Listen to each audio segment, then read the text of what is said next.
Hello friends, welcome to our channel NCERT novel. तो आज हम लोग अपना जो घटना चक्र है उसका प्रैक्टिस पेपर करने जा रहे हैं, साइंस का सेट 2। तो चलते हैं अपने क्वेश्चन की तरफ। फर्स्ट क्वेश्चन आपको इसमें ये करते हैं कि हम लोग रीड नहीं करेंगे ज़्यादा हिंदी को, और आप लोग हिंदी इंग्लिश में मत फंसिएगा। इसमें सिर्फ समझने की कोशिश करिए, क्योंकि बहुत चीज़ें होती हैं जो कि मैनेज करना होती हैं, ठीक है। इसलिए बिल्कुल प्योर हिंदी और प्योर इंग्लिश में नहीं पढ़ाया जा सकता है। तो इसलिए आप लोग सिर्फ कॉन्सेप्ट पे फोकस करिए। तो जहाँ तक होगा पढ़ेंगे क्वेश्चंस को, जहाँ तक होगा उसको समझाने की मेन कोशिश की जाएगी, ठीक है। चलिए, क्वेश्चन फर्स्ट में मेनली ये कह रहे हैं कि कौन सा ऐसा नॉन मेटल है जो कि लिक्विड हो जाता है, ठीक है। लिक्विड मतलब द्रव में। अधातु कौन सा ऐसा है जो कि द्रव अवस्था में हमें मिलता है। तो फर्स्ट ऑप्शन है ब्रोमीन, सेकंड है आयोडीन, फिर है सल्फ़र और फॉस्फोरस। तो यहाँ पे देखा जाए तो मोटी मोटी तौर पे हेलोजेंस की बात की गई है, ठीक है। तो पहले आंसर देख लेते हैं कि इसका ऐसा जो नॉन मेटल जो कि द्रव अवस्था में मिलता है, लिक्विड स्टेट में मिलता है, वो होता है ब्रोमीन, ठीक है। अब थोड़ा सा हेलोजेंस के बारे में पढ़ लेते हैं कि वो एक्चुअल में क्या हैं और क्या उनमें क्या क्या क्वालिटीज़ और प्रॉपर्टीज़ हैं, ठीक है। तो आपके देखिए आपके जो हेलोजेंस हैं ये बहुत ही इंपॉर्टेंट होते हैं हमारे पीरियोडिक टेबल में। तो जो हेलोजेंस हैं वो हमारे 17 ग्रुप में होते हैं, ठीक है। सबसे इम्पॉर्टेंट बात 17 ग्रुप, या अगर ओल्ड वाला हम लें तो 7th ग्रुप, ठीक है। अब इसमें सबसे पहले आपका आता है फ्लोरीन, फिर आपका आता है क्लोरीन, फिर आता है ब्रोमीन, फिर आयोडीन, और उसके बाद आता है आपका 80 आपको डोनेट किया जाता है एस्टेटाइन का कहते हैं उसको, उसका सिंबल क्या है 80, ठीक है। तो अब यहाँ पे बात करेंगे, फ्लोरीन जो होता है वो गैस है, ठीक है। ये गैशियस फॉर्म में हमें मिलता है, ये गैस है, और ये जो होता है पेल येलो कलर का होता है। क्लोरीन की बात करें तो ये ग्रीन ब्लू, ये भी एक गैस है और ये ग्रीन येलो कलर में होता है। ग्रीन ब्लू नहीं, ग्रीन येलो या येलो ग्रीन, ठीक है। ब्रोमीन की बात करें तो ये हमने अभी देखा कि ये लिक्विड फॉर्म में मिलता है। ये सब गैशियस स्टेट में मिल रहे हैं, लेकिन ये हमें लिक्विड फॉर्म में मिलता है, और ये आपके रेडिश ब्राउन कलर इसका होता है, ठीक है। आयोडीन की बात करें तो ये हेलोजन, सारे हेलोजेंस हैं, लेकिन इनकी क्वालिटी कितनी डिफरेंट है। आयोडीन की बात करें तो ये हमें सॉलिड फॉर्म में मिलता है, ठीक है। बहुत अच्छा ये सॉलिड होता है और लस्टरस यानी कि चमकीला होता है, और इसका कलर पर्पल होता है, ठीक है।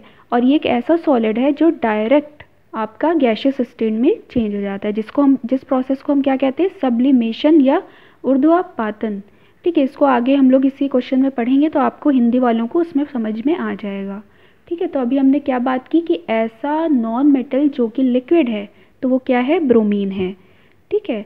फ्लोरीन की क्वालिटी बताई कि फ्लोरीन एक गैशियस स्टेट में रहता है और पेल येलो कलर का होता है। क्लोरीन हमारी ब्लू ग्रीन गैस है, फिर सॉरी ब्लू ग्रीन कह रहे हैं, ये येलो ग्रीन है, ठीक है। वो ब्लू ग्रीन एल्गी से यहाँ पे ब्लू ग्रीन हुआ जा रहा है, एक्चुअल में वो ग्रीन और येलो, ठीक है। ब्रोमीन की बात करें तो ये रेडिश ब्राउन कलर में है, और ये हमारी लिक्विड फॉर्म में मिलता है। आयोडीन हमें किस फॉर्म में मिलता है, सॉलिड फॉर्म में मिलता है, जो कि चमकीला है, लस्टरस है और पर्पल कलर में मिलता है। और इसके अंदर क्या क्वालिटी है कि ये डायरेक्ट सॉलिड स्टेट से किस स्टेट में चला जाता है, गैशियस स्टेट में चला जाता है, लिक्विड स्टेट को छोड़कर। तो ये इसके अंदर एक क्वालिटी हो गई, ठीक है। अब ये लास्ट हमारा है एस्टेटाइन, ठीक है। इसके बाद भी एक होता है, उसकी हम बात नहीं करेंगे, जिससे क्वेश्चन पुटअप होते हैं वो हम उन चीज़ों की यहाँ पर बात करते हैं, ठीक है। अब देखिए, इससे रिलेटेड एक बायो का भी क्वेश्चन आ जाता है। जैसे अब हम हेलोजेंस की बात कर रहे हैं, तो हेलोजेंस जहाँ मिलते हैं, जहाँ से इनको निकाला जाता है, वहाँ पे जो प्लांट्स होते हैं वो कहलाते हैं हेलोफाइट्स, ठीक है। अभी बस इतना इस क्वेश्चन में यहाँ पे यही बता रहे हैं कि हेलोफाइट्स होते हैं, लेकिन इसकी डिटेल अभी हम लोग पीछे, अभी आगे क्वेश्चन आने वाले हैं उसके साथ इस हेलोफाइट को हम लोग डिफाइन करेंगे कि एक्चुअल में हेलोफाइट्स क्या होते हैं और उनके क्या यूजेस हैं, उनके क्या एप्लीकेशन है, उनसे हमें क्या फ़ायदा है, ठीक है। इसके साथ साथ जब हम इतना मेटल्स के और पीरियोडिक टेबल के बारे में पढ़ रहे हैं, तो यहाँ पे एक बात और जान लें कि जो लाइटेस्ट एलिमेंट होता है पीरियोडिक टेबल में, यानी कि आवर्त सारणी में सबसे हल्का एलिमेंट, ठीक है, तत्व, तो वो कौन है, सबसे हल्का हमारा होता है लिथियम। आप लोग इससे याद रख सकते हैं कि जो हमारे मोबाइल में यूज़ होती हैं बैटरीज़, वो होती हैं लिथियम बैटरी, ठीक है। और हल्की होने की वजह से ही हम इनको मोबाइल्स में यूज़ करते हैं, ठीक है। तो ये लिथियम कैसा है, lightest element in the periodic table. और फिर अगर हम बात करें कि मोस्ट डेंसर, यानी कि बहुत ज़्यादा हार्ड, ठीक है, सख्त, तो कठोर हिंदी में कहेंगे तो मोस्ट डेंसर अगर कोई एलिमेंट है तो वो होता है ऑस्मियम, OS। ठीक है, तो इसके साथ साथ एक ये भी बात याद रखिए, अभी हमने बात की कि कौन सा अधातु यानी कि नॉन मेटल लिक्विड होता है। अब हम बात करने जा रहे हैं कि कौन सा मेटल ऐसा है पीरियोडिक टेबल में जो कि लिक्विड हो जाता है। ठीक है, तो इसका आंसर भी आप लोग अच्छी तरह जानते हैं कि कौन सा ऐसा मेटल है जो कि लिक्विड हो जाता है रूम टेम्परेचर पे, तो उसका आंसर होगा आपका मरकरी। ये सब ऐसे क्वेश्चन हैं जो कि बहुत पूछे जाते हैं। ठीक है, एक बार हम लोग फिर से रिवाइज करेंगे, कौन सा ऐसा नॉन मेटल अधातु है जो कि लिक्विड है, ब्रोमीन। कौन सा ऐसा मेटल है यानी कि धातु है जो कि हमारा लिक्विड हो जाता है रूम टेम्परेचर पे, तो वो हो गई मरकरी। लाइटेस्ट एलिमेंट की बात करें सबसे हल्का तो वो लिथियम। डेंसर मोस्ट डेंसर की बात करें, हार्ड की बात करें तो वो ऑस्मियम जो कि चमकीला लस्ट्रस भी होता है। ठीक है, यहाँ पे हमने हैलोजेंस की बात कर ली, ये हम अच्छी तरह समझ चुके हैं। अब हैलोजन से रिलेटेड हैलोफाइट्स को हम अभी आगे पढ़ेंगे। ठीक है, उसके बाद हम अपने नेक्स्ट क्वेश्चन की तरफ बढ़ते हैं। यहाँ पे है किस वैज्ञानिक ने रेडियोधर्मी तत्व यानी कि रेडियो एक्टिव एलिमेंट्स रेडियम की डिस्कवरी की थी। ठीक है, तो यहाँ पे हमें फर्स्ट ऑप्शन दिया है, जो लिखा है वह पढ़ते हैं, इज़ैक न्यूटन, फिर है एल्बर्ट आइंस्टाइन कह सकते हैं, बेंजामिन फ्रैंकलिन और मैडम क्यूरी या मैरी क्यूरी। ठीक है, तो यहाँ पे आप सब जानते हैं कि न्यूटन किस लिए जाने जाते हैं, न्यूटन बहुत सी चीज़ों के लिए जाने जाते हैं, मेन ग्रेविटेशनल लॉ के लिए जाने जाते हैं। ठीक है, आइंस्टाइन की बात करें तो ये E=mc² एनर्जी में इन्होंने बहुत से काम किए, तो इसके लिए जाने जाते हैं। फ्रैंकलिन की बात करें तो फ्रैंकलिन भी बहुत अच्छा इससे क्वेश्चन पूछा जाता है, इन्होंने डिस्कवरी की थी चार्ज की, पॉजिटिव चार्ज और नेगेटिव चार्ज दोनों की इन्होंने डिस्कवरी की थी। ठीक है, मैरी क्यूरी की बात करें तो इन्होंने रेडियम की खोज की थी और इस क्वेश्चन का राइट ऑप्शन हुआ हमारा डी, मैरी क्यूरी। ये एक ऐसी लेडी है या वुमेन है जिन्होंने 2 बार नोबेल प्राइज़ इनको मिला। ठीक है, एक बार इनको 1903 में इनको नोबेल प्राइज़ मिला था और एक बार 1911 में। तो ये याद रखिएगा, इस पर भी क्वेश्चन पुटअप हो सकता है कि मैरी क्यूरी ऐसी लेडी थी जिनको नोबेल प्राइज़ मिला और वो भी 2 टाइम्स मिला, एक बार फिजिक्स के लिए मिला और एक बार केमिस्ट्री के लिए मिला। ठीक है, थर्ड क्वेश्चन पे चलते हैं, किस कारण से स्टोन कैंसर होता है। रीज़न क्या है स्टोन कैंसर का, अम्ल वर्षा या एसिड रेन, रेडियो एक्टिविटी, विश्वव्यापी तापन यानी कि ग्लोबल वार्मिंग की बात कर रहे हैं। ठीक है, तो जो आपका स्टोन कैंसर होता है वो एसिड रेन की वजह से होता है। ठीक है, तो ये main stone cancer acid rain से रिलेटेड हो गया। नेक्स्ट देखते हैं, ब्राइन की बात की गई कि ब्राइन एक्चुअल में क्या चीज़ होती है। तो ब्राइन आपकी होती है saturated solution of sodium chloride यानी कि first option, sodium chloride NaCl का संतृप्त विलयन ही ब्राइन होता है। ठीक है, अब इसकी अगर ब्राइन की बात करें तो इसमें होता है आपका वाटर और NaCl यानी कि सोडियम क्लोराइड को जब पानी में घोला जाता है तो उसे ब्राइन कहा जाता है। लेकिन यहाँ पे बात है कि saturated solution of sodium chloride है ना, सैचुरेटेड सॉल्यूशन का ये मतलब हुआ आपका कि 3.5% से 26% आपकी जब सोडियम क्लोराइड वाटर में मिलाया जाता है तो उसे कहते हैं saturated solution of sodium chloride या संतृप्त विलयन आपका सोडियम क्लोराइड का। ठीक है, तो ये आपको याद रखना ज़रूरी है कि यहाँ पे जो परसेंटेज ली जा रही है वो है 3.5% से लेकर 26% तक आपका सोडियम क्लोराइड यूज़ किया जाता है, इस रेंज के अंदर। ठीक है, इसी को संतृप्त विलयन कहते हैं। अब बात करते हैं ये ब्राइन कहाँ यूज़ होता है। तो देखिए याद रखिएगा, आप लोगों ने 12th में भी पढ़ा होगा, अमोनिया सॉल्वेट प्रोसेस होती है। ठीक है, जिसमें सोडियम कार्बोनेट का फॉर्मेशन होता है, Na2CO3 का फॉर्मेशन होता है, उसमें आपकी ब्राइन को यूज़ किया जाता है। तो ये इम्पॉर्टेंट है। ठीक है, यहाँ पे आपका कैसे बनती है अमोनिया सॉल्वेट प्रोसेस, क्या होती है, कैल्शियम कार्बोनेट लेते हैं प्लस ब्राइन लेते हैं, इसको यहाँ पे NaCl के फॉर्म में लिख देते हैं, ब्राइन NaCl ये सॉल्यूशन है आपका सैचुरेटेड सॉल्यूशन, प्लस आपका हो गया यहाँ पे अमोनिया गैस। ठीक है, इन तीनों का यूज़ करके हमें यहाँ पे मिलता है सोडियम कार्बोनेट Na2CO3। ठीक है, तो ये एप्लीकेशन हो गया हमारे ब्राइन का। ठीक है, तो ये अच्छे से याद रखिएगा कि कहाँ यूज़ हो रहा है, अमोनिया सॉल्वेट प्रोसेस में यूज़ हो रहा है, जिसमें हम कैल्शियम कार्बोनेट, ब्राइन और अमोनिया का यूज़ करके सोडियम कार्बोनेट को बनाते हैं। ये एक इंडस्ट्रीज़ में इसका इंडस्ट्रियल यूजेस यहाँ पर हो जाता है। ठीक है, तो हमने यहाँ पे काफ़ी चीज़ें समझ ली। अब एक बात और समझ लेते हैं इसी के साथ साथ कि कैल्शियम कार्बोनेट को लाइम स्टोन भी कहते हैं। ठीक है, लाइम स्टोन, क्योंकि पूछ लेते हैं नेम, तो इसलिए आप लोग याद रखिएगा कैल्शियम कार्बोनेट लाइम स्टोन होता है। लाइम वाटर आपका क्या होता है? लाइम वाटर होता है CaOH का होल ट्वाइस। ठीक है, कैल्शियम हाइड्रोक्साइड को लाइम वाटर कहते हैं। ये कुछ नहीं, लाइम वाटर बहुत सी सिंपल चीज़ है। लाइम का मतलब होता है चूना, वाटर का मतलब होता है पानी। जब चूने को पानी में घोला जाता है तो बन जाता है कैल्शियम हाइड्रोक्साइड, जिसे कहते हैं लाइम वाटर। और कैल्शियम कार्बोनेट को कहा जाता है लाइम स्टोन। ठीक है, कार्बोनेट से याद रखिएगा स्टोन। ठीक है, ये दो चीज़ें हमने यहाँ पे पढ़ ली। और इस जो लाइम वाटर होता है इसी को स्लेक्ड लाइम भी कहते हैं, लाइम वाटर या स्लेक्ड लाइम। एक एक जो यहाँ पे वर्ड है ये बहुत इंपॉर्टेंट है और ये आपके सीधे क्वेश्चन पे पूछा जा सकता है, इसलिए बहुत ध्यान से सिर्फ समझने की कोशिश करिए। ठीक है, अब हम लोगों ने अपनी पॉइंट को क्लियर कर लिया। सोडियम क्लोराइड हमें समझ में आ गए, उसके एप्लीकेशंस भी हमें अच्छे से समझ में आ गए। अब बात कर रहे हैं विरंजक चूर्ण यानी कि ब्लीचिंग पाउडर। ठीक है, इसकी भी बात कर लेते हैं कि ब्लीचिंग पाउडर क्या होता है। तो ब्लीचिंग पाउडर आपका फॉर्मूला इसका होता है CaOCl2 कैल्शियम ऑक्सीक्लोराइड। ठीक है, ये होता है ब्लीचिंग पाउडर। ब्लीचिंग पाउडर का काम आपको पता है कि वो क्या करता है, कोई भी इन्फेक्शन होता है या कोई भी गंदगी है तो उसे अगर हम डाल देंगे तो वो गंदगी वहाँ से दूर हो जाएगा। ठीक है, तो कैल्शियम ऑक्सीक्लोराइड। क्लोरीन का जलीय विलयन आपको पता ही है कि क्लोरीन क्या होती है, उसको जब वाटर में ऐड किया जाएगा तो क्लोरीन का जलीय विलयन हो जाएगा। ठीक है, सोडियम सल्फेट भी आपको पता है, सोडियम सल्फेट का जलीय विलयन का क्या मतलब है। तो यहाँ पे मैं ब्राइन क्लियर हो गया कि वो क्या होता है, saturated solution of sodium chloride. अब अपने नेक्स्ट क्वेश्चन की तरफ बढ़ते हैं। हरे फलों को कृत्रिम ढंग से पकाने हेतु प्रयुक्त गैस। ठीक है, यानी कि आर्टिफिशियल जो तरीका है, मतलब जो कि नेचुरल नहीं है, तो उसको किस तरह से पकाया जाता है, उसमें कौन सी गैस का यूज़ किया जाता है। तो फर्स्ट ऑप्शन है एसिटिलीन, फिर इथेन, हाइड्रोजन और नाइट्रोजन। तो देखिए ऑप्शन को रिमूव करना आना चाहिए, हाइड्रोजन और नाइट्रोजन से कोई मतलब नहीं है और यहाँ पे आपके इथेन से भी कोई मतलब नहीं है। सिर्फ आपका ऑप्शन एक बचता है एसिटिलीन, वही आपका आंसर है। ठीक है, तो ये तो बहुत ईजी था, इसमें ऑप्शंस ऐसे दिए ही नहीं थे कि प्रॉब्लम हो, सीधा हमें एसिटिलीन देखा और हम समझ गए कि ये है। लेकिन यहाँ पे एक चीज़ हो जाती है कि हम थोड़ा सा कंफ्यूज हो जाते हैं, एसिटिलीन, इथेन, इथिलीन। ठीक है, तो इसको थोड़ा सा आप लोग आज अच्छे से समझ लीजिए।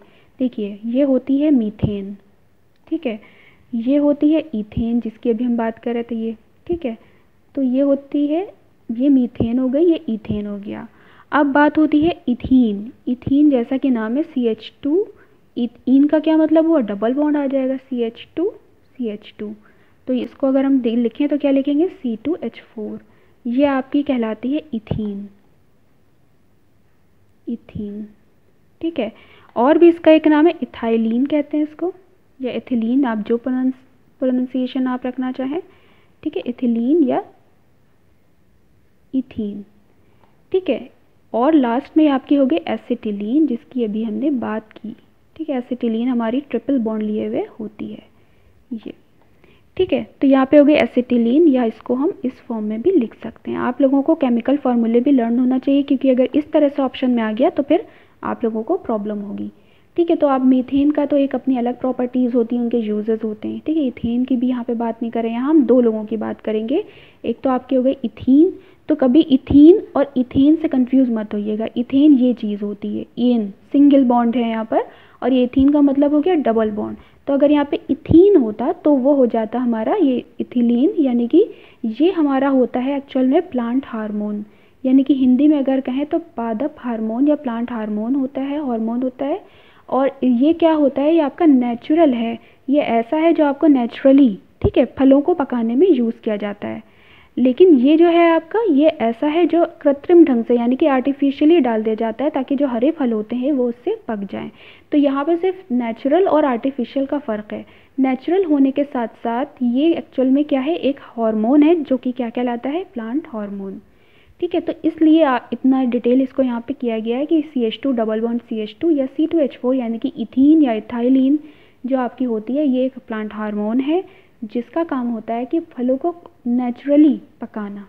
ठीक है, और जो आपकी एसिटिलीन गैस है C2H2 या CH ट्रिपल बॉन्ड CH, इसका काम होता है कि आर्टिफिशियली फलों को पकाना। ठीक है, तो ये बात यहाँ पे ध्यान रखिएगा और बिल्कुल भी कंफ्यूज नहीं होइएगा।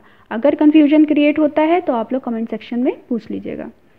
इसमें युग्मकोद भित्त को प्रोथैलस कहा जाता है। तो ये बहुत ही आसान आंसर है इसका।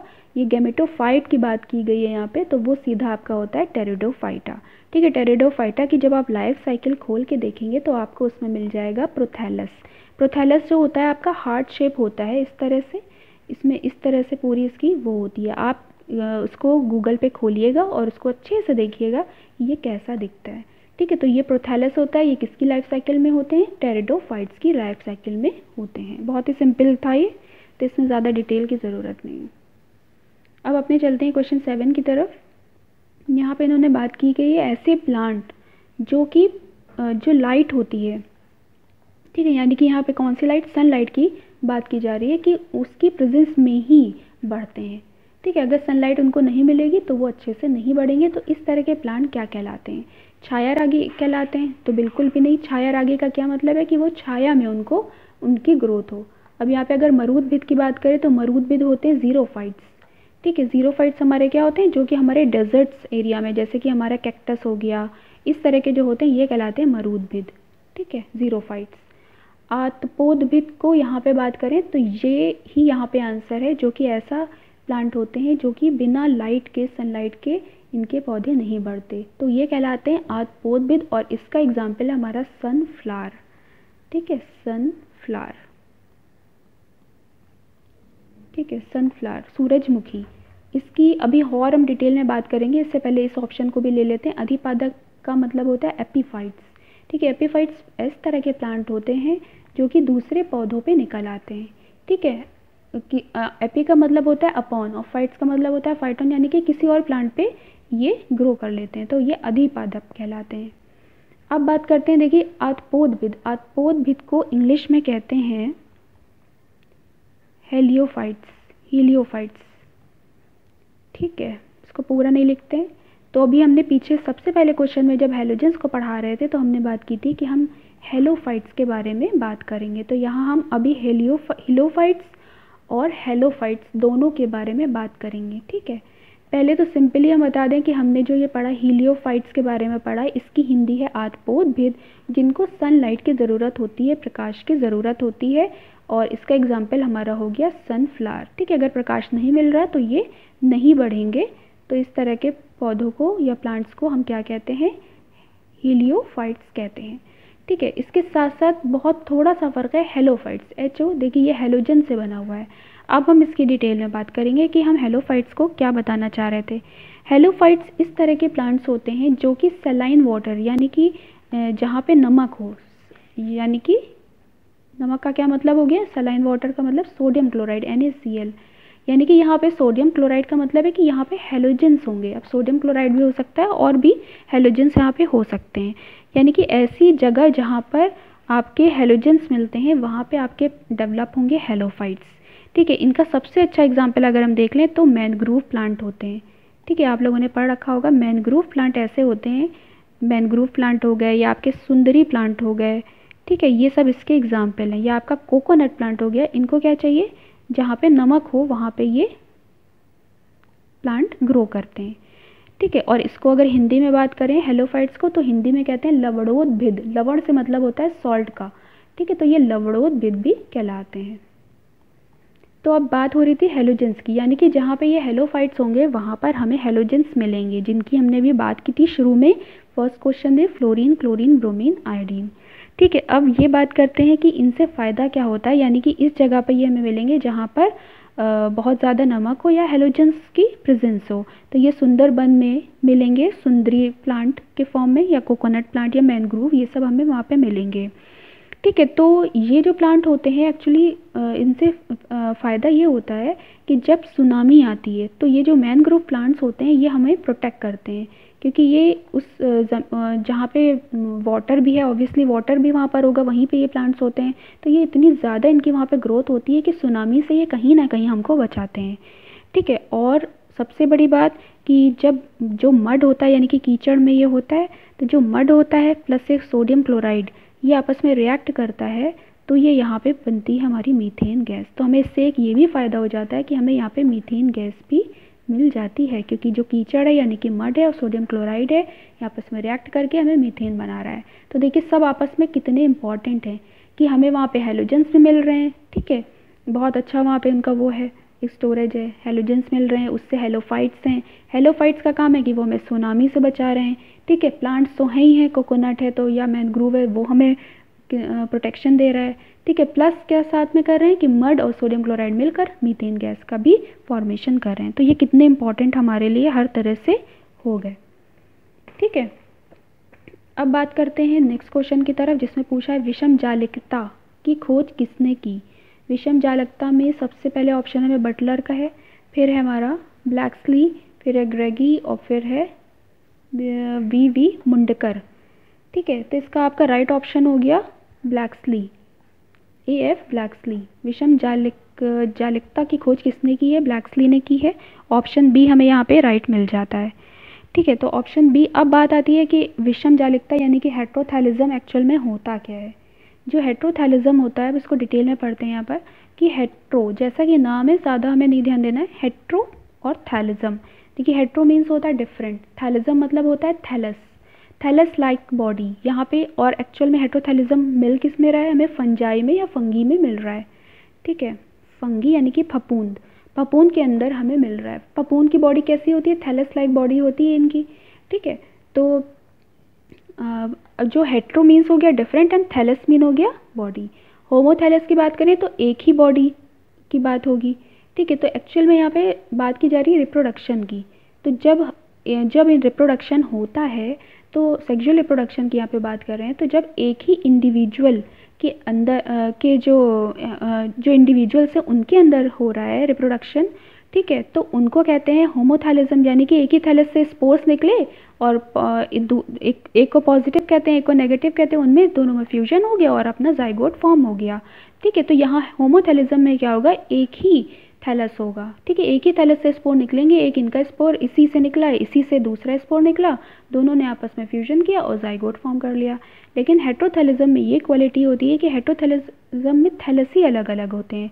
कोई और थैलस होगा उससे एक हमारा जो होगा वो निकलेगा स्पोर, और जो दूसरा होगा वो अलग थैलस से निकलेगा स्पोर, और फिर उनमें मेटिंग होगी और फिर हमारा जाइगोट यहाँ पे फॉर्म होगा। तो ये बहुत ही सिंपल है कि ये एक सिंगल इंडिविजुअल में हो रहा है होमोथैलिज्म, और हेट्रोथैलिज्म हमारे डिफरेंट इंडिविजुअल्स के बीच में होगा, ठीक है। तो ये जो डिस्कवरी की थी वो ब्लैक्सली ने की थी। देखिए जैसे हिंदी में लिखा है उसको वैसे पढ़ा जा रहा है, इंग्लिश में प्रोनाउंसिएशन डिफरेंट हो सकता है, ठीक है।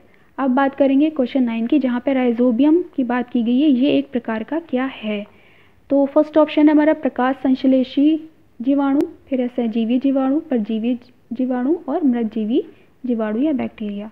तो यहाँ पे प्रकाश संश्लेषी का मतलब है फोटोसिंथेटिक बैक्टीरिया, ठीक है। फोटोसिंथेटिक सिंपल बैक्टीरिया जो कि फोटोसिंथेसिस करें वो फोटोसिंथेटिक बैक्टीरिया कहलाएंगे, जिनके अंदर क्लोरोफिल हो, ठीक है। फिर बात कर लिए इन्होंने सहजीवी यानी कि सिम्बियोटिक बैक्टीरिया, यानी कि जिनके अंदर सिम्बियोसिस हो, अभी इसको पढ़ते हैं। फिर है यहाँ पे पैरासिटिक बैक्टीरिया और फिर है हमारे डेड लिविंग बैक्टीरिया। तो सबको पता है जो डेड या डिके मैटर पे बैक्टीरिया ग्रोथ करते हैं उनको डेड लिविंग कहते हैं। परजीवी यानी कि जो आप किसी भी उस पर पैरासाइट होते हैं, यानी कि जैसे हम होस्ट हो गए, हमारे ऊपर अंदर कोई बैक्टीरिया रह रहे हैं तो वो पैरासिटिक बैक्टीरिया कहलाएंगे, ठीक है, वो किसी और पे डिपेंड करते हैं। अब यहाँ पे बात हो रही है सिम्बियोटिक या सिम्बियोसिस प्रोसेस की बात की जा रही है, और उसमें सिम्बियोटिक बैक्टीरिया की बात की जा रही है। तो राइट ऑप्शन तो सीधा आपका ये होगा कि जो राइजोबियम है वो एक प्रकार का सिम्बियोटिक बैक्टीरिया है। अब कैसे है ये बताते हैं। देखिए आपके जो दलहनी दालें होती हैं, जैसे कि आपकी मटर हो गई, चना हो गई, ठीक है, तो उनकी जो रूट्स होती हैं उनमें इस तरह की इस तरह की जैसे कि आप कहें तो चने के दाने के बराबर या मटर के दाने के बराबर इस तरह के नोड्यूल्स निकले हुए होते हैं, गांठें होती हैं, ठीक है। इन गांठों की क्या क्वालिटी होती है कि इन गांठों के अंदर राइजोबियम बैक्टीरिया होता है जो कि यहाँ पे नाइट्रोजन को फिक्स करता है, या हिंदी में कहें तो नाइट्रोजन का स्थिरीकरण करता है। जो हमारा एटमॉस्फेयर है उसमें 78% नाइट्रोजन होती है, ठीक है। और बात नहीं करेंगे कि और क्या क्या होती है, यहाँ पे हम सिर्फ नाइट्रोजन की बात करेंगे। 78% नाइट्रोजन होती है जो कि फ्री स्टेट में मिलती है, मुक्त अवस्था में मिलती है, लेकिन इसका डायरेक्ट कोई यूज़ हम नहीं कर पाते, ठीक है। तो ये जो दलहनी फसलें होती हैं, मटर, चना, तो इनकी जो जड़ें होती हैं उनमें नोड्यूल्स होती हैं, गांठें होती हैं। उन गांठों में ये बैक्टीरिया इसके अंदर रहते हैं, राइजोबियम जिनका नाम है। इसीलिए इनको सहजीवी या सिम्बियोटिक बैक्टीरिया भी कहते हैं, क्योंकि सिम्बियोसिस वो प्रोसेस होती है जिनमें दोनों लोगों का फ़ायदा होता है। यानी कि जो बैक्टीरिया इसमें रह रहा है तो उसको यहाँ से शेल्टर मिल रहा है, रहने की जगह मिल रही है, वो सेफ़ है। और जो प्लांट है इसको क्या मिल रहा है, इसको न्यूट्रिएंट मिल रहा है, क्योंकि ये नाइट्रोजन को फिक्स कर देता है। नाइट्रोजन जो मुक्त अवस्था में मिल रही है, फ्री स्टेट में मिल रही है, उसको ये फिक्स करके उसके नाइट्रेट्स, अमोनिया उसमें सब में चेंज कर देता है। ठीक है, अमोनिया है, नाइट्रेट्स है, नाइट्राइट्स है, उनमें चेंज कर देता है। और वो चेंज करके ये प्लांट इससे क्या हो जाता है, प्लांट को फ़ायदा मिलता है। ठीक है, तो जो नाइट्रोजन के या प्रोटीन के कंटेंट हैं वो उसको मिल जाते हैं। तो इस तरह की जो प्रोसेस होती है उसको सिम्बियोसिस कहते हैं, और इस तरह के बैक्टीरिया जो पार्टिसिपेट कर रहा है वो सिम्बियोटिक बैक्टीरिया या सहजीवी जीवाणु कहलाएगा। ठीक है, तो हमें ये बिल्कुल क्लियर हो गया कि सहजीवी जीवाणु क्या होता है, सिम्बियोसिस प्रोसेस क्या होती है, कौन सा बैक्टीरिया पार्टिसिपेट करता है, राइजोबियम करता है, क्यों कर रहा है, नाइट्रोजन का स्थिरीकरण करने के लिए। ठीक है, ये काम कर रहा है। और भी बहुत डिटेल आपको देखनी है तो देखिए यूपी टेट के जो प्रीवियस पेपर हैं उसमें बहुत अच्छे से इसकी फिक्सेशन, किस स्टेप पे डीनाइट्रिफिकेशन, नाइट्रिफिकेशन, एक एक डिटेल बताई गई है।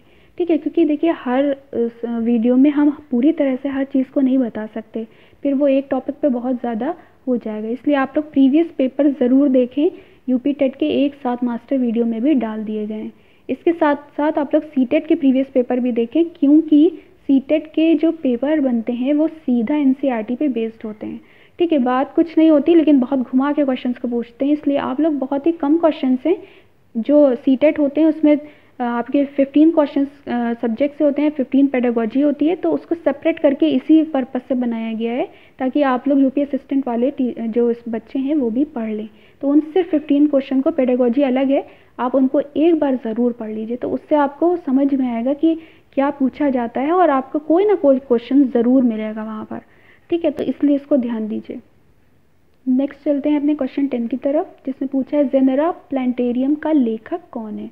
तो इसका सीधा सा आंसर है बेंथम और हुकर इसके लेखक या राइटर हैं। क्वेश्चन 11 की बात करते हैं, प्रारूपी पादप कोशिका यानी कि प्लांट सेल की बात की गई है, तो प्लांट सेल में केंद्रक की स्थिति क्या होती है। ठीक है, तो देखिए आपकी जो एनिमल सेल होती है उसमें जो केंद्रक यानी कि जो न्यूक्लियस होता है वो सेंट्रल में होता है, बीच में होता है। लेकिन जो प्रारूपी पादप कोशिका यानी कि प्लांट सेल है उसमें जो जो न्यूक्लियस है वो आपका पेरिफेरल यानी कि चारों तरफ परिधि में मिल रहा है। ठीक है, इस तरह से ये मिलता है। ये सारी सेल्स में नहीं होता है लेकिन होता है। पेरिफेरल मतलब किनारे, आपने जब 12th में बायो पढ़ी होगी तो उसमें आपने पढ़ा होगा कि ये पेरिफेरल भी मिलता है। तो यहाँ पे आपका ऑप्शन हो गया परिधि। ठीक है, पर प्रारूपी पादप कोशिका में न्यूक्लियस की जो पोजीशन है वो परिधि है, पेरिफेरल।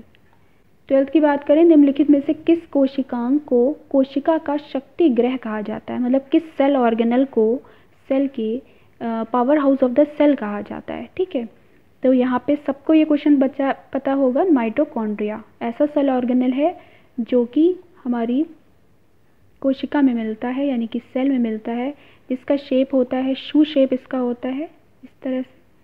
ठीक है, और इसके साथ इससे powerhouse of the cell क्यों कहते हैं, क्योंकि इसके अंदर आपकी पूरी प्रोसेस होती है रेस्पिरेशन, श्वसन की, जिसमें क्रेब्स साइकिल और बहुत सी साइकिल्स होने के बाद प्लांट वो जो इलेक्ट्रॉन ट्रांसपोर्ट सिस्टम होता है और उसके बाद आपका फाइनली यहाँ पे एटीपी निकलते हैं, एडेनोसिन ट्राइफॉस्फेट निकलते हैं, जिनसे क्या मिलती है, एनर्जी मिलती है। इसीलिए इसे powerhouse of the cell, ये शक्ति ग्रह भी कहा जाता है। ठीक है, ये ऐसा सेल ऑर्गेनल है जिसके अंदर डीएनए भी मिलता है। ठीक है, ऐसा कोई और सेल ऑर्गेनल नहीं है जिसके अंदर डीएनए मिले, लेकिन ये सिंगल ऐसा आपका सेल ऑर्गेनल है जिसमें डीएनए मिलता है। तो ये भी बहुत इंपॉर्टेंट फीचर है इसका, इसको याद रखिएगा। अब यहाँ पे बात की जा रही है समसूत्री विभाजन। दो तरह के विभाजन यानी कि डिविजन्स होते हैं, एक होता है माइटोसिस और एक होता है मेयोसिस। यहाँ पे इन्होंने जो बात की है वो समसूत्री यानी कि माइटोसिस की बात की गई है। माइटोसिस में इन्होंने ये पूछा है कि इस प्रोसेस में सबसे लंबी जो फेज़ होती है वो कौन होती है, प्रोफेज, मेटाफेज, एनाफेज या टीलोफेज। ठीक है, तो लाइन से इन्होंने स्टेजेस दे दी हैं, पहली प्रोफेज होती है, फिर मेटाफेज, फिर एनाफेज और फिर टीलोफेज। तो सबसे लंबी जो आपकी होती है वो होती है प्रोफेज। ठीक है, क्योंकि मेन जो भी आगे सब होने वाली होती हैं फेजेस स्टेजेस होती हैं तो उनकी प्रेपरेशन सारी प्रोफेज के अंदर होती है। ठीक है, तो प्रोफेज अपने आप में बहुत बड़ी वो होती है। इसमें G1 S G2 फेज भी इसके अंदर आता है, बहुत डिटेल में नहीं जाते हैं। वायरस जनित रोग की बात की गई है, जिससे वायरस की वजह से जो डिसीज़ हो रही है।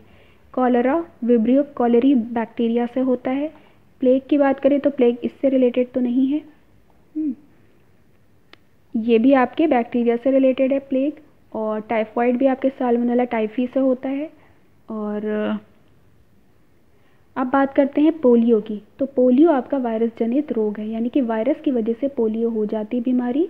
और ये जो जिसमें अटैक होता है तो वो नर्वस सिस्टम पे अटैक होता है, जिससे क्या हो जाता है कि पैर में इश्यूज़ हो जाते हैं कि प्रॉपरली वो कोऑर्डिनेट नहीं कर पाता और प्रॉपरली वो चल नहीं पाता बच्चा, या जो भी जिसके डिसीज़ है। तो वायरस जनित रोग जो होता है वो कौन होता है? पोलियो होता है। अब बात करते हैं कि पोलियो की हमने बात की, तो ये किस वायरस से होता है ये भी हम पढ़ लेते हैं। तो ये पॉलीमेलाइटिस जो वायरस होता है उसकी वजह से हो जाता है। ठीक है, तो हमें राइट ऑप्शन यहाँ पे हमें मिल गया पोलियो। अब बात करते हैं क्वेश्चन 15, भोजन में निम्न में से किसकी कमी से, डिफिशियंसी से रतौंधी डिसीज़ हो जाती है? ठीक है, तो एनीमिया।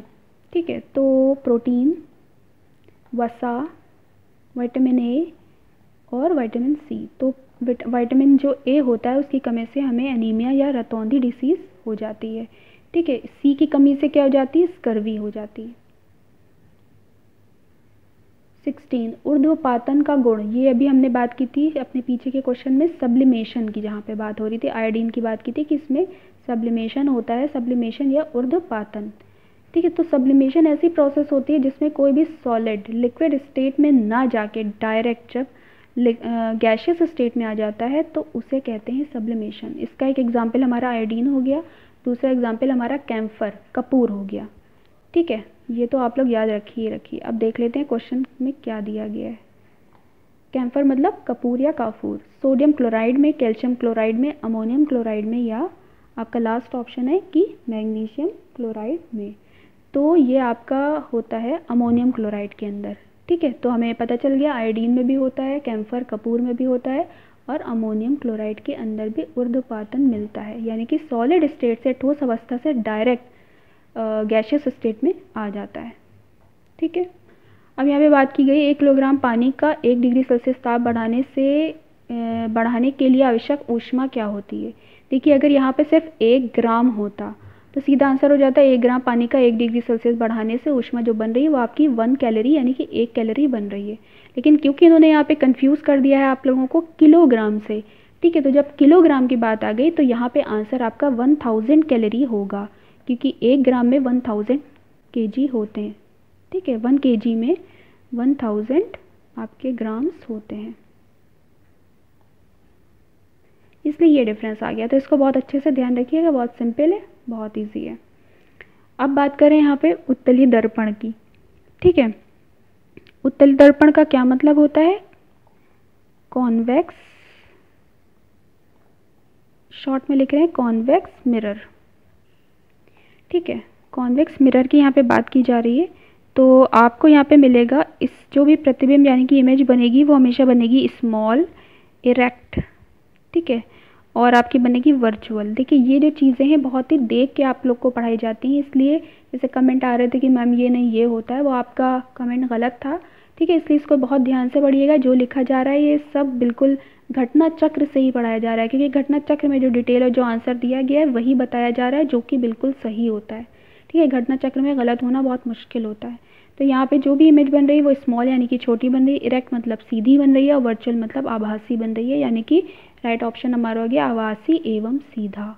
ठीक है, ये एक और क्योंकि आप लोग इसलिए कंफ्यूज होते हैं क्योंकि देखिए उत्तल अवतल तो आपको कॉन्वेक्स कॉनकेव क्लियर होता है, लेकिन मिरर और लेंस में आप लोग कंफ्यूज हो जाते हैं जो कि उल्टा बैठता है। तो इसको एक बार अच्छे से नोट करके समझ लीजिए। ठीक है, अब बात कर लेते हैं कि इसके एप्लीकेशंस क्या हैं, मतलब ये कहाँ कहाँ यूज़ होता है। तो देखिए, ये साइड मिरर जो होते हैं हमारे कार और बाइक्स के, याद रखिएगा साइड मिरर की बात की जा रही है, तो साइड मिरर में इनका यूज़ किया जाता है। और स्ट्रीट जो लैंप्स होते हैं उनमें इनका यूज़ किया जाता है। 2 जगह इनको यूज़ किया जाता है, स्ट्रीट लैम्प हो गया या side mirror of bike and जो भी कार या व्हीकल्स हैं उनमें यूज़ किया जा रहा है। ठीक है, तो ये थी कॉन्वेक्स मिरर की बात। अब अगर कॉनकेव की बात कर लें थोड़ी सी, यहाँ पे कॉनकेव की भी बात कर लेते हैं। कॉनकेव मिरर वी यहाँ पे याद रखिएगा, कॉनकेव मिरर। तो इसमें आपकी क्या होती है इमेज, ऑब्वियसली यहाँ पे वर्चुअल थी तो इसमें क्या होगी, रियल होगी। इसमें आपकी छोटी थी तो इसमें क्या होगी, मैग्नीफाइड होगी, यानी कि बड़ी होगी। ठीक है, तो ये याद रखिए। इनके मेन इसलिए आपको यहाँ पे बताना ज़रूरी है क्योंकि एप्लीकेशन से क्वेश्चन पूछा जाता है। ठीक है, तो ये जो यूज़ होता है, ये हेडलाइट्स यूज़ होते हैं, हेडलाइट्स होती हैं बाहर कार और बाइक की वहाँ पर। और दूसरा जो डेंटिस्ट होते हैं वहाँ पे यूज़ होता है, और शेविंग मिरर की तरह भी यूज़ करता है सलून हमारा। ठीक है, शेविंग मिरर। तो ये इसके 2-3 एप्लीकेशन है, इसको याद रखिए। हेडलाइट्स में डेंटिस्ट के यहाँ, और शेविंग मिरर की तरह यूज़ होता है कौन, कॉनकेव मिरर। ठीक है, और ये हमें साइड जो लाइट्स होती हैं, साइड मिरर जो होते हैं बाइक के वहाँ और स्ट्रीट लाइट्स में यूज़ होते हैं। ठीक है, तो एप्लीकेशन से क्वेश्चन ना आ जाए इसलिए इसको पूछिए, इस ध्यान रखिएगा। क्वेश्चन 19 देख लेते हैं। यहाँ पे बात की गई आपतित प्रकाश किरण के लिए यदि दर्पण को थीटा डिग्री घुमा दिया जाए तो परिवर्तित किरण पर क्या इफेक्ट आएगा। तो यहाँ पे सिर्फ इतनी टफ हिंदी लिख देते हैं कि इंसान पहले बैठ जाए। तो आप लोग जब भी क्वेश्चन पेपर पढ़िएगा तो उसमें ये करिएगा कि इंग्लिश भी पढ़िएगा, ठीक है, वरना बहुत प्रॉब्लम हो जाएगी। यहाँ पे देखिए बात की गई है आपतित यानी कि एंगल ऑफ इंसिडेंस की बात की गई। यहाँ पे रे की बात की जा रही है, जो इंसिडेंट रे होती है, ठीक है, उसको यहाँ पे थीटा को घुमा दिया गया। अच्छा सॉरी, ये बात यहाँ पे नहीं है, यहाँ पे सिंपल सी दूसरी बात की गई। एक आपतित किरण यानी कि एक रे, इंसिडेंट रे है, उसको जब थीटा डिग्री घुमा दिया जाता है तो जो आपकी रिफ्लेक्टिव रे है उस पर क्या एंगल आता है, यहाँ पे ये बात की गई है। तो जब भी ऐसी सिचुएशन आएगी हमेशा क्या हो जाएगा, इसका डबल हो जाता है, 2 थीटा हो जाता है। ठीक है, यानी कि इंसिडेंट रे को अगर रे है हमारी और उस मिरर को थीटा डिग्री घुमा दिया जा रहा है तो उस पर जो रिफ्लेक्टिव रे है उस पर क्या इफेक्ट आएगा, 2 थीटा वो हो जाएगी। ठीक है, डबल। ठीक है, अब बात करते हैं यहाँ पे दूरदृष्टि दोष का चश्मा। ठीक है, किस तरह का इसमें चश्मा दिया जाता है और किस तरह का यानी कि लेंस को यूज़ किया जाता है। तो देखिए हिंदी मीडियम वालों के लिए कोई इशू नहीं है। दूरदृष्टि, दूर का मतलब होता है जब दूर दृष्टि यानी कि दूर नहीं देख पाए, तो ऐसा नहीं है, यहाँ पे ये उल्टा होता है। दूर दृष्टि का मतलब लग रहा है कि हमें दूर नहीं दिखता होगा, लेकिन यहाँ पे एक्चुअल में क्या होता है, हमें पास का सही नहीं दिखता। और जब हमें पास का सही नहीं दिखता तो वो ऐसे लोग होते हैं हमारे मम्मी पापा। ठीक है, और मम्मी पापा के हमेशा जो लेंस यूज़ होगा वो हमेशा याद रखिएगा उत्तल लेंस यूज़ होगा, यानी कि कॉन्वेक्स। ठीक है, कॉन्वेक्स लेंस का यहाँ पे यूज़ किया जाएगा। ठीक है, और इसको इंग्लिश में कहते हैं हाइपरमेट्रोपिया। ठीक है, हाइपरमेट्रोपिया में पास की चीज़ें नहीं दिखती और जो लेंस यूज़ होता है वो होता है कॉन्वेक्स, ये याद रखिएगा। तो इसका राइट ऑप्शन हमें यही मिल गया। अब बात करें हाइपरमेट्रोपिया का जस्ट उल्टा, मायोपिया, जो कि बच्चों में होती है, विजन की प्रॉब्लम होती है, डिफेक्ट होता है। तो मायोपिया में यूज़ होता है हमारा कॉनकेव लेंस। ठीक है, कॉनकेव लेंस।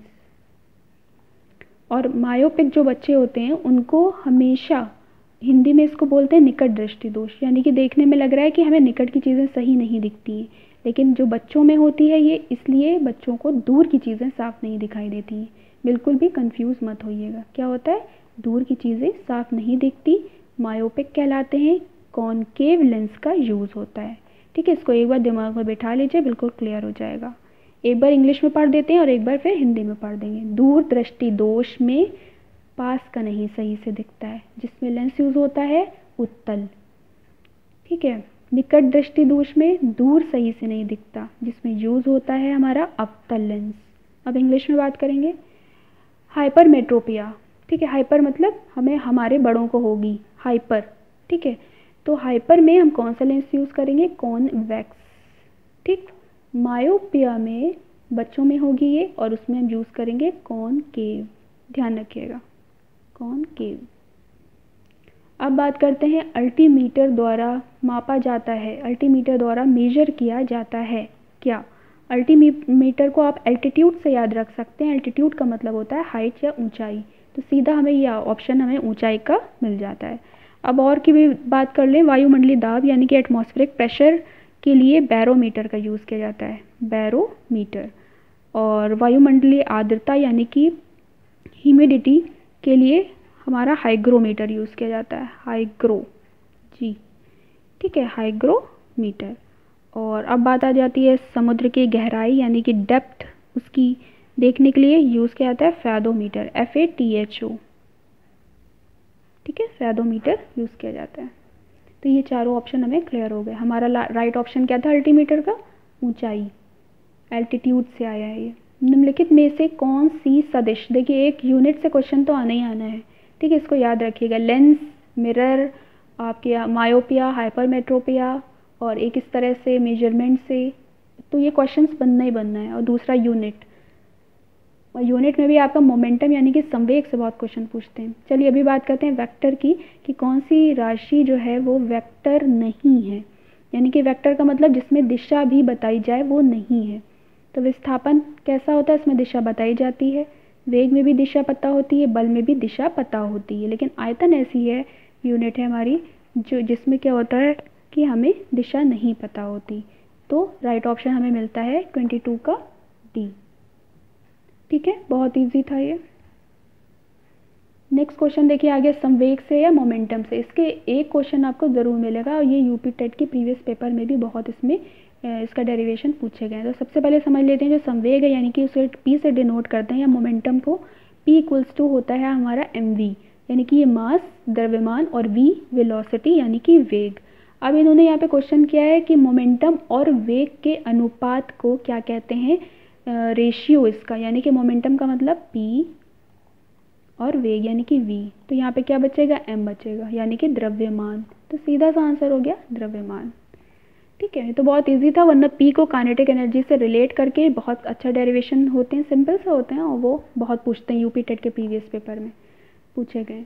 अब बात करते हैं आँख के लेंस का फोकस दूरी किसके कार्य में से परिवर्तित होती है, मतलब आँख जो आई हमारी होती है वो किस तरह फोकल लेंथ को बैलेंस करती है, किस तरह हम किसी चीज़ को देखते हैं, तो उसके लिए कौन रिस्पॉन्सिबल होता है, पुतली रिस्पॉन्सिबल है, या रेटिना है, या आइरिस है, या सिलेरी मसल्स यानी कि सिलेरी मांसपेशियां हैं। तो आँख की फोकस दूरी को जो कार्य में परिवर्तित करती है वो उसका काम क्या होता है, सिलेरी मसल्स होती हैं, ठीक है। इसके ही थ्रू हम पूरा फोकस कर पाते हैं, कि जैसे कभी हम अचानक से पास देखते हैं फिर दूर करते हैं, तो उस चीज़ को हमारी मसल्स होती हैं वो उसका काम करती हैं, ठीक है। अब बात आ रही है लेंस की शक्ति को हम किस में मेजर करते हैं, तो डायप्टर में मेजर करते हैं, ठीक है।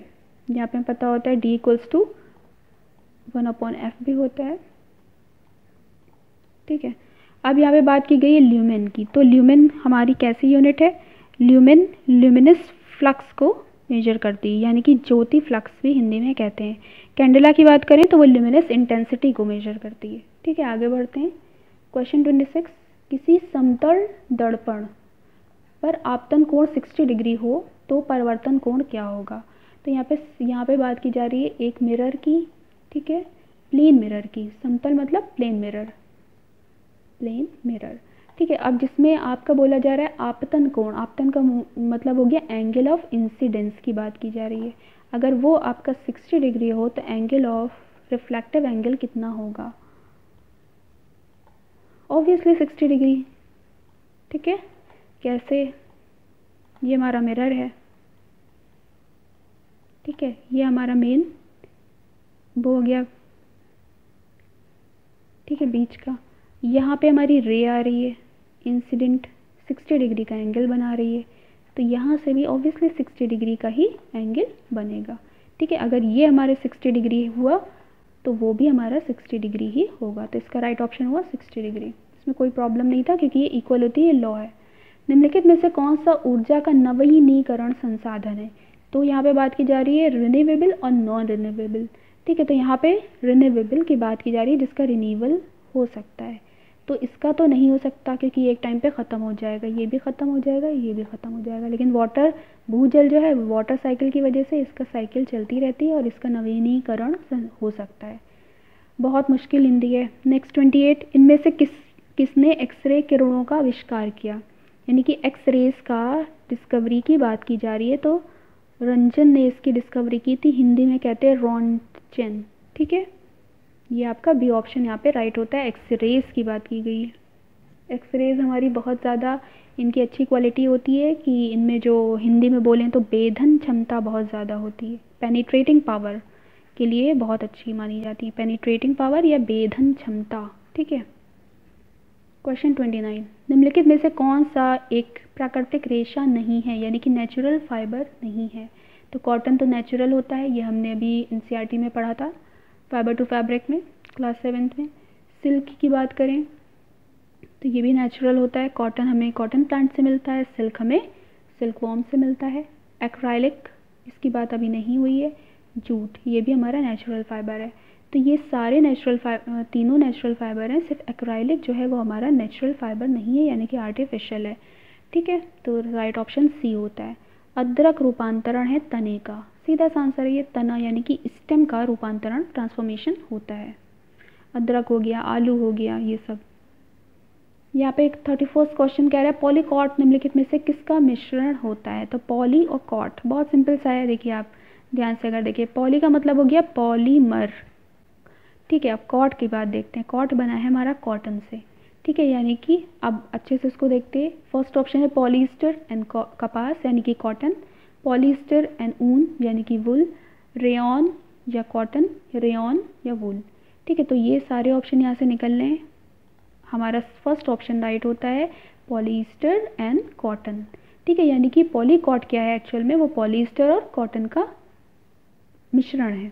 ठीक है, कॉम्बिनेशन है। तो पॉलीस्टर क्या होते हैं, जो हमारा ईस्टर होता है, सबको पता होगा ईस्टर क्या होते हैं।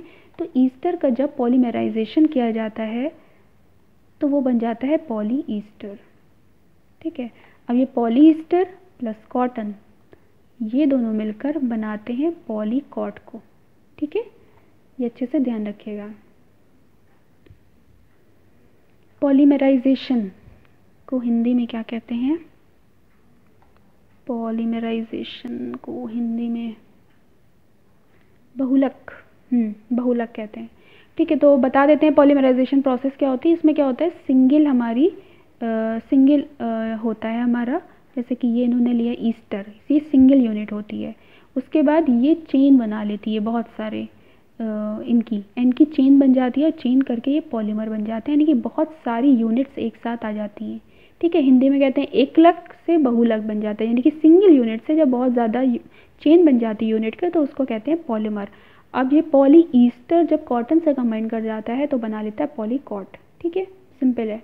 रबर को वल्कनित करने के लिए प्रयुक्त तत्व है। तो रबर यानी कि जो रबर होता है उसको उसके वल्कनाइजेशन की बात की जा रही है, हिंदी में वल्कनित कहते हैं।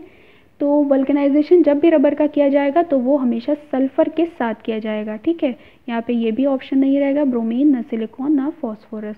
ठीक है, तो वल्कनाइजेशन प्रोसेस में रबर को सल्फ़र के साथ करवा के उसको वल्कनाइज्ड कर दिया जाता है, क्योंकि जो नेचुरल रबर होता है वो बहुत ही ज़्यादा सॉफ्ट होता है।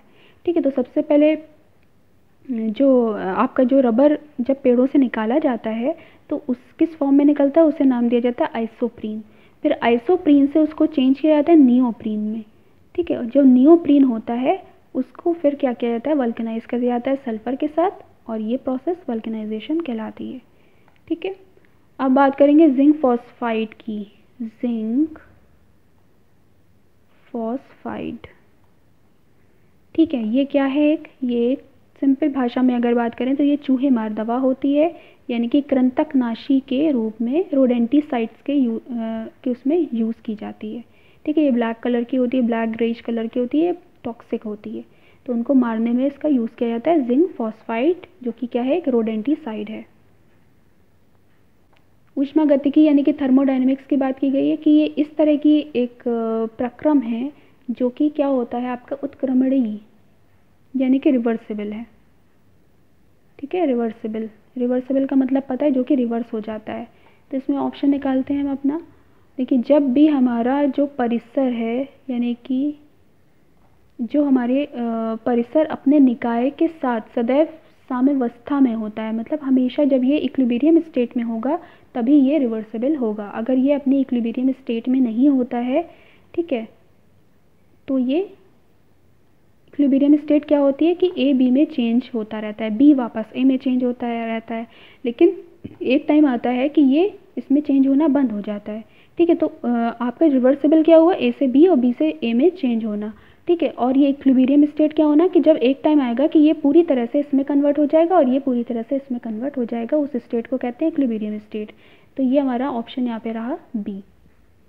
ग्रीन हाउस इफेक्ट की बात करें, देखिए ग्रीन हाउस इफेक्ट क्या होती है, एक्चुअल में जो हमारी अर्थ होती है वो हमारी हमने पीछे भी बात की थी पिछले सेट में कि जो भी चीज़ या ब्लैक बॉडी की अगर बात करें तो वो जितनी अच्छी एमिटर होगी उतनी अच्छी एब्जॉर्बर होगी, यानी कि जितना अच्छा कोई भी चीज़ एब्जॉर्ब करेगा, अवशोषित करेगा, उतना ही अच्छा उसे निकाल पाएगा, यानी कि एमिट करेगा। ठीक है, तो ये हमारी अर्थ एक ब्लैक बॉडी की तरह वर्क करती है, ये जितनी अच्छी एब्जॉर्बर है उतनी ही अच्छी एमिटर है। लेकिन यहाँ पे ग्रीन हाउस इफेक्ट की बात की जा रही है, तो एक्चुअल में होता ये है कि जो सन से आपकी आ रही हैं रेजेस, आपका टेम्परेचर जो भी आ रहा है वो दिन भर ये इसको एब्जॉर्ब करती है और शाम को ये उसको वापस कर देती है, यानी कि एमिट कर देती है, उतनी तेज़ी से इसको निकाल देती है। लेकिन हमारे जो वाटर एयर पोल्यूशन है, वायु प्रदूषण है, उसकी वजह से क्या होता है, हमारी जो अर्थ है उसके चारों तरफ एक गैसियस लेयर बन जाती है। ठीक है, जिसकी वजह से जितनी गर्मी दिन भर में ये लेता है उतनी बाहर नहीं निकल पाता। इसकी वजह से क्या हो जाता है, टेम्परेचर बढ़ता है अर्थ का, इसी को कहते हैं ग्रीन हाउस इफेक्ट। अब यहाँ पे देख लेते हैं कि हमारा ऑप्शन क्या है, ऊष्मा के संरक्षण के लिए फसलों की ग्रीन हाउस में खेती, तो ये ऑप्शन नहीं है। कार्बन डाइऑक्साइड गैसों के कारण ऊर्जा का संग्रह, पृथ्वी की ऊपरी सतह पर सौर ऊर्जा का संग्रह। ठीक है, तो आपका अगर 35 का राइट ऑप्शन देखें तो वो आपका मिल जाएगा बी, कार्बन डाइऑक्साइड गैसों के कारण सौर ऊर्जा का संग्रह। मतलब ये जो व्हीकल्स होते हैं, ये जो हमारे वो हैं, हमारी गाड़ियां हैं, उनके जो धुएं की वजह से यहाँ पे एक लेयर बन जाती है। ठीक है, उसकी वजह से क्या हो जाता है, यहाँ पे CO2 और सारी उसकी वजह से तो कार्बन डाइऑक्साइड की जो भी मात्रा है वो यहाँ पे बढ़ने लगती है। जितनी दिन भर में ये आती है उतनी यहाँ से बाहर नहीं निकल पाती, और जिसकी वजह से ये प्रॉब्लम होती है green house effect. Carbon dioxide गैसों के कारण सौर ऊर्जा का संग्रह हो जाना। ठीक है, सौर ऊर्जा यहाँ आके रुक जा रही है, जिसकी वजह से क्या हो रहा है, हमारे अर्थ का जो टेम्परेचर है, तापमान है, वो बढ़ता चला जा रहा है। अब 36 की बात करेंगे, मामूली कट जाने पे फिटकरी यानी कि पोटाश एलम का रक्त स्त्राव को रोक देती है, क्यों, उसकी वजह क्या है, तो सीधा सा इसका आंसर है स्कंदन। अब इंग्लिश में बात करें तो इसको कहते हैं कोगुलेशन। ठीक है, COG, कोगुलेशन। और फिटकरी की बात करें तो इसको कहते हैं पोटाश एलम, फिटकरी। और ये किस प्रोसेस के थ्रू ब्लड को रोक देती है, फ्लो को, कोगुलेशन प्रोसेस या स्कंदन प्रोसेस के थ्रू रोक देती है।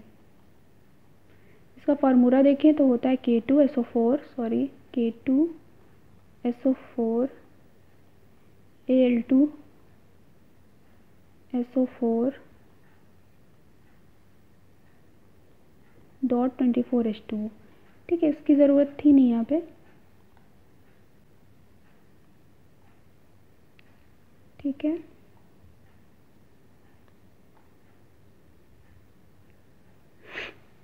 पोटाश एलम या फिटकरी। अब यहाँ पे बात करते हैं आयोडीन और पोटेशियम क्लोराइड के मिश्रण की। आयोडीन और पोटेशियम क्लोराइड के मिश्रण से आयोडीन को अलग किया जाता है, किस प्रोसेस के द्वारा, इसको लिखते हैं।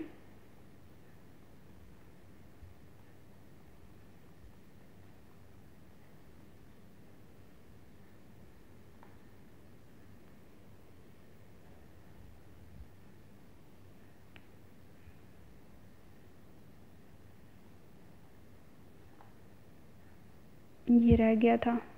ठीक है, क्योंकि सल्फेट पे -2 होती है तो ये इधर आ जाएगी, इस पे होती है +3 एल्युमिनियम, तो ये इधर आ जाता है। ठीक है, अब यहाँ पे बात करेंगे आयोडीन प्लस पोटेशियम क्लोराइड के मिश्रण से आयोडीन को कैसे अलग किया जाता है। तो बहुत सिंपल है, अभी हमने पीछे ही पढ़ा था कि इसमें क्या हो जाता है, सब्लिमेशन हो जाता है। इसके अंदर प्रॉपर्टी होती है कि ये सीधा सॉलिड स्टेट से गैसियस स्टेट में चेंज हो जाता है। तो इसको गर्म किया जाएगा, ये सीधा चेंज हो जाएगी, ये चेंज होके सीधा गैसियस स्टेट में अलग हो जाएगी और KCl को अलग कर लिया जाएगा।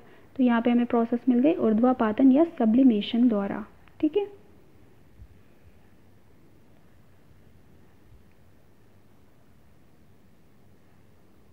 अब बात करें, जब किसी बोतल में पानी भरा जाता है और उसे जमने दिया जाता है तो बोतल क्यों टूट जाती है, क्या वजह। यहाँ पे ऑप्शन है हमारा फर्स्ट, पानी जमने पर फैलता है। फिर हमारी बात आ रही है बोतल हिमांक पर सिकुड़ती है, बोतल के बाहर का तापक्रम अंदर से ज़्यादा हो जाता है। फिर है पानी गर्म करने पर फैलता है। तो यहाँ पे गर्म करने की तो बात की ही नहीं गई है, यहाँ पे जमने की बात की गई है। तो सीधा हमें फर्स्ट ऑप्शन यहाँ पे मिल रहा है कि पानी जमने पे क्या होता है, जब पानी जमता है या हम कह सकते हैं कि टेम्परेचर डिक्रीज़ होता है तो जो वॉल्यूम होता है वो बढ़ जाता है। ठीक है, यहाँ पे आप लोग याद रखिएगा, जैसे पानी जमता है वो उसका जो वॉल्यूम होता है वाटर का वो बढ़ जाता है, जिसकी वजह से बोतल टूट जाती है। ठीक है, यहाँ पे बॉयल-सेल्स लॉ का यहाँ पे काम नहीं था। 39 की बात करेंगे। साफ मेघ रहित रातों की तुलना में मेघाच्छन्न रातें अपेक्षाकृत गर्म हो जाती हैं। तो यहाँ पे सिंपल सी बात ये कह रहे हैं कि जब बादल घिरे हुए होते हैं तो वो बहुत ज़्यादा गर्मी होती है, लेकिन जब आसमान साफ़ होता है सिंपल भाषा में तो उसमें इतनी गर्मी नहीं होती। क्यों?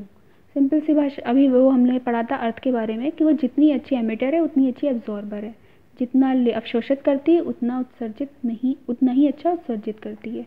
तो एक्चुअल में होता ये है कि जो गैशियस हैं हमारी, जो वायु प्रदूषण की वजह से इसमें लेयर बन जाती है, जिसकी वजह से हमने बताया था कि क्या होता है, जितनी ऊष्मा आती है उतनी ऊष्मा निकलती नहीं, जिसकी वजह से टेम्परेचर बढ़ रहा है और वो ग्रीन हाउस इफेक्ट हो रहा है। ठीक है, तो यही यहाँ पे रीज़न है कि जितनी गर्मी उसने दिन भर ली, लेकिन जब यहाँ पे बादल छाए रहेंगे तो उनके छाने से क्या होगा, जितनी गर्मी दिन भर आ रही है उतनी वापस नहीं हो पाएगी, जिसकी वजह से क्या हो जाएगी, हमें गर्मी वहाँ पर हो जाएगी। ठीक है, तो उसके अकॉर्डिंग हमारा जो आंसर हुआ वो क्या हुआ, ठंडी लहरों को आसमान से पृथ्वी तक नहीं, पृथ्वी से छोड़ी गई ऊष्मा को परिवर्तित करते हैं। 39 क्वेश्चन आपका है, तो इसका ऑप्शन बी यही होगा, पृथ्वी से छोड़ी गई ऊष्मा को परिवर्तित करते हैं, ऊष्मा बनाते, और बाकी ऑप्शन हमें देखने की ज़रूरत नहीं है। 40 नंबर क्वेश्चन को देखते हैं, निम्नलिखित में से कौन सा ऊर्जा का प्रमुख स्रोत नहीं है। Vitamins, proteins, fat and carbohydrates, ये सब एनर्जी के सोर्सेज होते हैं। Fat, vitamins and protein, sorry vitamins नहीं है आपका, फैट, प्रोटीन एंड कार्बोहाइड्रेट्स। तो आपका राइट ऑप्शन हुआ विटामिन्स। विटामिन्स से हमें बहुत ज़्यादा एनर्जी नहीं मिलती, ठीक है, मिनरल्स मिलते हैं। बात करेंगे क्वेश्चन 41 की, निम्नलिखित में से कौन एक वायु प्रदूषण से संबंधित नहीं, यानी कि एयर पोल्यूशन से रिलेटेड नहीं है। तो स्मॉग रिलेटेड है, स्मॉग, एसिड रेन भी रिलेटेड है, एब्सटॉसिस भी रिलेटेड है, लेकिन यूट्रोफिकेशन जो है वो रिलेटेड नहीं है। ठीक है, देखिए आप इन सब के बारे में जानते हैं, एब्सटॉसिस क्या होती है, ये सब वाटर पोल्यूशन, वो एयर पोल्यूशन से रिलेटेड है। लेकिन जो यूट्रोफिकेशन होती है उसमें वो होता है कि जो आपकी वाटर बॉडीज़ होती हैं उनमें क्या हो जाता है, जो आपके न्यूट्रिएंट्स होते हैं बहुत ज़्यादा हो जाते हैं, जिनकी वजह से वहाँ पे कोई भी, जैसे कि आपकी इंडस्ट्रीज़ हैं यहाँ पे, वहाँ पे कोई फैक्ट्री है जिसमें केमिकल्स हैं, तो वो जब आते हैं तो उसकी वजह से वहाँ पे क्या हो जाता है, बहुत ज़्यादा न्यूट्रिएंट्स या ऑर्गेनिक मैटर हो जाते हैं, जिसकी वजह से वहाँ पे जो एल्गी होते हैं, शैवाल होते हैं, उनका ब्लूम हो जाता है। ठीक है, एल्गल जिसको कहते हैं एल्गल ब्लूम, इसी को प्रोसेस को कहते हैं यूट्रोफिकेशन, जिससे क्या होता है, एल्गल ब्लूम होने से क्या हो जाता है कि बहुत ज़्यादा वहाँ पर CO2 रिलीज़ होने लगती है और टॉक्सिक सब्सटेंस निकलने लगते हैं, जिसकी वजह से वहाँ पे जो भी जो जहाँ पे एनिमल्स हैं वाटर बॉडीज़ के अंदर, उनकी डेथ होने लगती है। ठीक है, तो ये किसकी वजह से होता है, ये वाटर पोल्यूशन से रिलेटेड है, ना कि एयर पोल्यूशन से। ठीक है, यूट्रोफिकेशन यहाँ पे राइट ऑप्शन आपका हो जाता है। इनमें से कौन सा पौधा नाइट्रोजन स्थिरीकरण में सहायक नहीं, यानी कि अभी हमने नाइट्रोजन फिक्सेशन की बात की थी, तो कौन सा पौधा नाइट्रोजन फिक्स नहीं करेगा, तो हमने वहाँ पे पढ़ा था दलहनी फसलें। ठीक है, यानी कि दालों से रिलेटेड, तो यहाँ पे चना एक दाल है जो कि सहायक होगा नाइट्रोजन फिक्सेशन में, मटर भी सहायक होगा, सेम भी होगा, लेकिन जो धान है वो सहायक नहीं होगा। तो हमें यहाँ पे ऑप्शन मिल गया डी। निम्नलिखित में से कौन सी अदिश राशि है। सदिश राशि वो थी जिसमें डायरेक्शन यानी कि दिशा भी होती है, अदिश में डायरेक्शन नहीं होता। तो यहाँ पे डायरेक्शन नहीं हो, जिसमें इसमें डायरेक्शन है, वेग में भी डायरेक्शन है, त्वरण यानी कि एक्सेलरेशन में भी डायरेक्शन है, लेकिन दाब यानी कि प्रेशर में डायरेक्शन नहीं है। इंग्लिश में अगर कहें तो फोर्स में डायरेक्शन होता है, वेलोसिटी में डायरेक्शन होता है, आपकी एक्सेलरेशन में डायरेक्शन होता है, लेकिन प्रेशर में डायरेक्शन नहीं होता। इसलिए अदिश राशि हमें मिल गई B option. Next question, phosphorus किस ब्लॉक में है। जैसे कि बात करें तो फॉस्फोरस हमारा एटॉमिक नंबर 15 होता है, तो अगर इसको हम सीधा देखें तो 285 ये हमारे 15 ग्रुप में मिलेगा और ये पी ब्लॉक एलिमेंट है। ठीक है, ये हमें मिलेगा पी ब्लॉक एलिमेंट, सिंपल। परमाणु बम का सिद्धांत क्या है? एटम बॉम्ब की बात की जा रही है यहाँ पे। ये किस पे बेस्ड है या किस प्रोसेस पे बेस्ड है, तो इसको थोड़ा सा डिटेल में पढ़ते हैं। सबसे पहले पढ़ लेते हैं ये संलयन और विखंडन एक्चुअल में होता क्या है। इन दोनों में से ही एक आंसर है, बाकी ये 2 ऑप्शन यहाँ से रिमूव हो जाएंगे। तो अगर हम देखें तो संलयन का मतलब होता है इंग्लिश में न्यूक्लियर फ्यूजन, और इसका विखंडन का मतलब होता है न्यूक्लियर फिजन, जो कि हमें समझ में आ रहा है कि जब 2 चीज़ें जुड़ती हैं, और यहाँ पे बात हो रही है नीचे कि 2 चीज़ें टूटती हैं। ठीक है, तो फ्यूजन की बात करें तो आपका इसका अच्छा एग्जाम्पल है आपका जो प्रोटियम है, सॉरी ड्यूटीरियम और ट्राइटियम की बात करते हैं।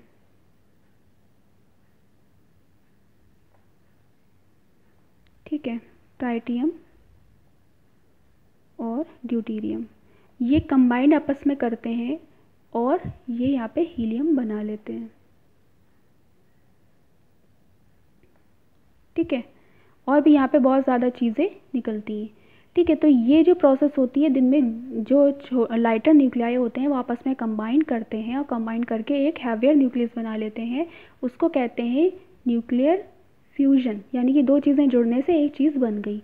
और इसका एग्जाम्पल है हमारी सन, इसका नेचुरल एग्जाम्पल है जैसे सन के अंदर यही होती है हमारी ट्राइटियम है या ड्यूटीरियम, हमारी जो होते हैं ये आइसोटोप्स हाइड्रोजन के, इनकी आपस में रिएक्शन लगातार होती रहती है और इससे ये बनते रहते हैं और इससे बहुत ज़्यादा एनर्जी यहाँ पर निकलती है, जिसका एग्जाम्पल हमारा है सन। ठीक है, अब बात करेंगे फिजन की। फिजन में जैसे कि बात की जा रही है कि टूटना है, तो यहाँ पे क्या होता है यूरेनियम पे जब न्यूट्रॉन का बम्बार्डमेंट करवाया जाता है या उसे रिएक्ट करवाया जाता है तो ये यूरेनियम एक बड़ा, ये क्या है एक्चुअल में, एक यूरेनियम बहुत बड़ा होता है हमारा एलिमेंट है। ठीक है, इसका एटॉमिक नंबर और इसका मास नंबर बहुत ज़्यादा होता है, तो ये टूट कर यहाँ पे किस में चेंज हो जाता है, छोटे छोटे न्यूक्लियस में चेंज हो जाता है, जैसे कि बेरियम और क्रिप्टॉन। ठीक है, और न्यूट्रॉन्स भी यहाँ पे निकलते हैं। ठीक है, तो ये जब एक बड़ा न्यूक्लियस जो है भारी वो चेंज हो जा रहा है 2 छोटे में, तो उसको क्या कहते हैं, टूटना कहते हैं या विखंडन कहते हैं या फिजन कहते हैं। ठीक है, तो इस प्रोसेस से क्या होता है, यही हमारी इससे इसी का एप्लीकेशन है हमारा एटम बॉम्ब। ठीक है, अब इसमें भी बात कर लेंगे। इसमें 2 कंडीशन हो जाती है, एक हो जाती है कंट्रोल्ड यानी कि जिसको हम कंट्रोल कर सकते हैं, और एक होती है जो कि अनकंट्रोल्ड होती है जिसको हम कंट्रोल नहीं कर सकते। ठीक है, तो जो कंट्रोल्ड होती है उसे हम कहते हैं, उसका एग्जाम्पल हम अगर कह सकते हैं तो वो है न्यूक्लियर रिएक्टर, जो कि हमारे कंट्रोल में होता है। वहाँ पे हम जो न्यूट्रॉन्स निकल रहे होते हैं उनको हम मॉडरेटर या कैडमियम के थ्रू उनको उनके रेट्स को स्लो कर देते हैं या उनको एब्जॉर्ब कर लेते हैं और वो हमारे अंडर कंट्रोल होती है। उसका एग्जाम्पल है न्यूक्लियर रिएक्टर, जिसका एप्लीकेशन होता है कि उससे बिजली हमारी इलेक्ट्रिसिटी का प्रोडक्शन होता है। लेकिन जो अनकंट्रोल्ड है उसका एग्जाम्पल हमारा है जिसमें हम न्यूट्रॉन्स को ना ही उनकी रेट को स्लो कर पाते हैं ना ही उन्हें एब्जॉर्ब कर पाते हैं, तो उससे हमारा बन जाता है एटम बॉम्ब। ठीक है, जो कि आपको पता होगा कि हिरोशिमा नागासाकी में डाला गया था। ठीक है, तो इसको याद रखिएगा। हमने 2 प्रोसेस पढ़ी, न्यूक्लियर फ्यूजन और फिजन। फ्यूजन का मतलब संलयन, 2 चीज़ों का जुड़ना, जिसका एग्जाम्पल है हमारा सन।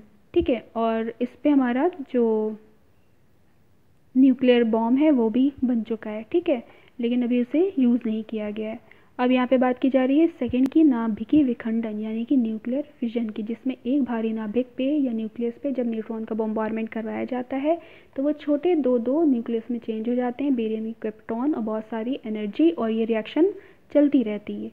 ठीक है, फिर यहाँ से न्यूट्रॉन निकलते हैं, फिर स्ट्राइक करते हैं, फिर ये प्रोसेस चलती रहती है। तो ये 2 कंडीशन में होते हैं, या तो कंट्रोल्ड होते हैं या अनकंट्रोल्ड होते हैं।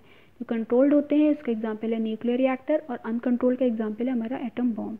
यानी कि हमें अपने 45 क्वेश्चन का राइट ऑप्शन मिल गया यहाँ पे, नाभिकीय विखंडन। यानी कि परमाणु बम का सिद्धांत किस पे आधारित है, नाभिकीय विखंडन या न्यूक्लियर फिजन पे बेस्ड है।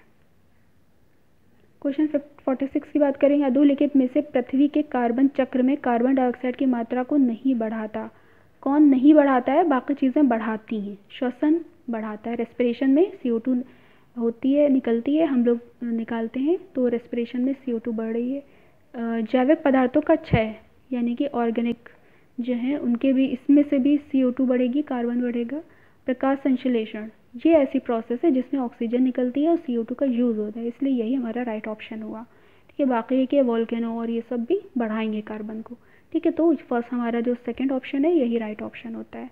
देश का पहला बायोडीजल संयंत्र लगाया जा रहा है, या आंध्र प्रदेश में लगाया जा रहा है बायोडीजल संयंत्र। ठीक है,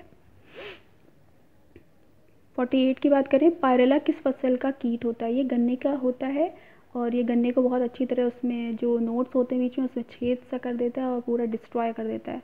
तो ये किससे रिलेटेड है? गन्ने से रिलेटेड है। इथेनॉल के व्यावसायिक उत्पादन में कौन सा खमीर प्रयोग किया जाता है? यानी कि इथेनॉल आपको पता होगा C2H5OH।